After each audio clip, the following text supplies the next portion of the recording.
வணக்கம். இன்றைக்கி கடலை வறுக்க போகிறேன். காஞ்ச கடலை, நல்லா கடலை.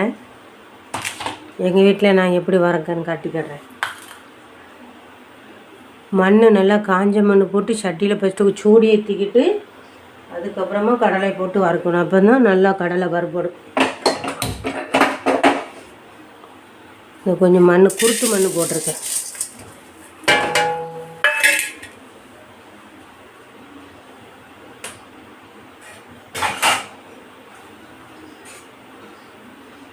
மண் கொஞ்சம் சூடுன்னு அடுத்து கடலை போட்டு வறுத்துக்கிடணும்.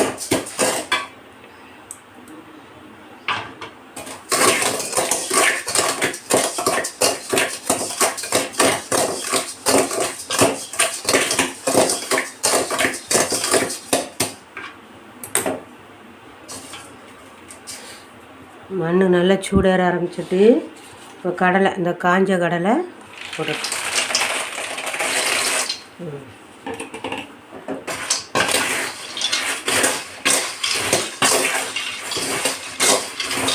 அதனால் மழை நேரம் சாயங்காலம் கொஞ்சம் கடலை வறுத்த கடலை சாப்பிட நல்லா இருக்கும்ல. அதுதான்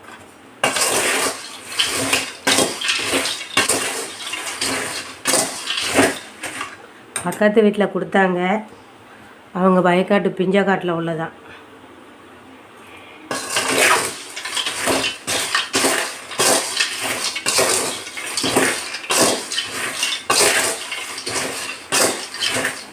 கொஞ்சம் காய போட்டேன். காக்கா பூரம் கொத்திட்டு போயிட்டு அப்புறம் இருக்குதையும் கொத்திடப்படான்னு அள்ளிட்டு வந்து வறுத்துறோன்னு வறுத்தேன்.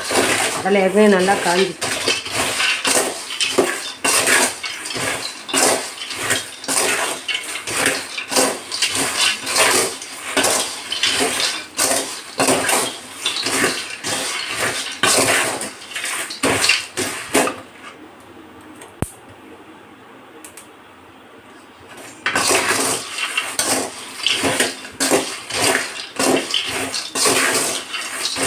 இந்த மண் போட்டு வறுத்தா தான் கடலை நல்லா ஒன்று போல் நல்லா வறுபடும். கடலை காஞ்ச கடலைனாலே நமக்கு இந்த மாதிரி தான் இருக்கும் பருப்பு வந்து.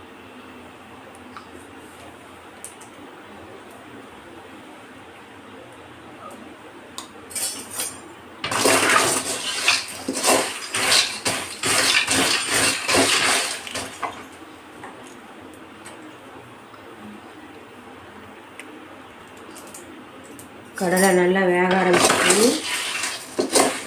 நல்லா இந்த மண் நம்ம வெள்ளையை போட்டோம். அது பருப்பு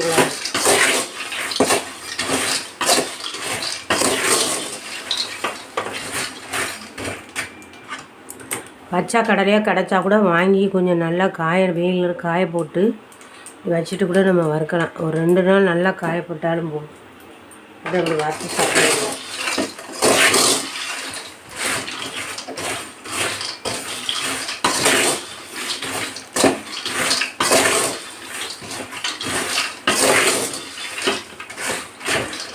இதை வறுபட்டுட்டு நல்லா மணக்கு.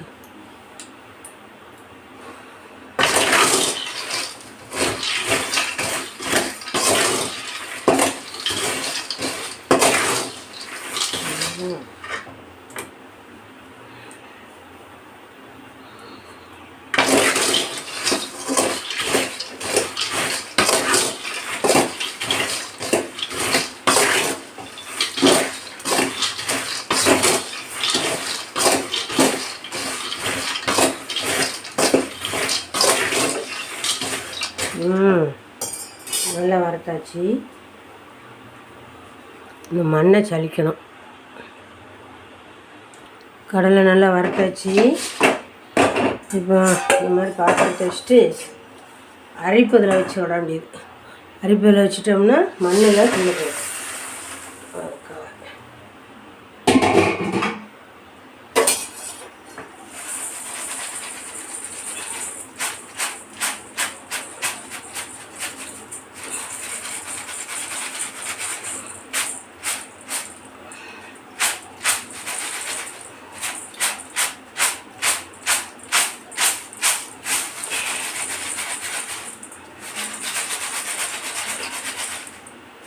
பார்த்தீங்களா, நல்ல மண் பூரம் சலிச்சாச்சு. கடலை மட்டும்தான்.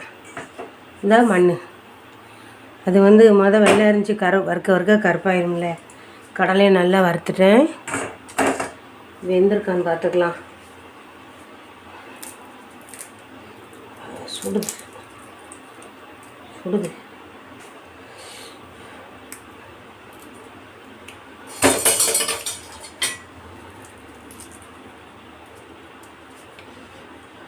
நல்லா வெந்துட்டு. இந்தா சூப்பர். நல்லா மொறுன்னு இருக்குது. இன்னும் ஆறணுன்னு இன்னும் மொறுக்கு தரணும். உங்களுக்குலாம் கடலை கிடச்சா இப்படி வறுத்து சாப்பிடுங்க. நமக்கு எதுவும் கிடைக்கட்டால் கூட வாங்கி கூட காய போட்டு நம்ம இந்த மாதிரி வறுத்து சாப்பிட்லாம். கடையில் வறுத்த கடையில் வாங்கி தான் சாப்பிடலாமேன்னு இது ஒரு டேஸ்ட்டாக இருக்கும். நம்ம இப்படி வாங்கி சாப்பிட்லாம். உடச்சி சாப்பிட்றது அது ஒரு ருசி. இந்த மாதிரி வாங்கி சாப்பிடுங்க. பார்த்து சாப்பிடுங்க. நன்றி, வணக்கம்.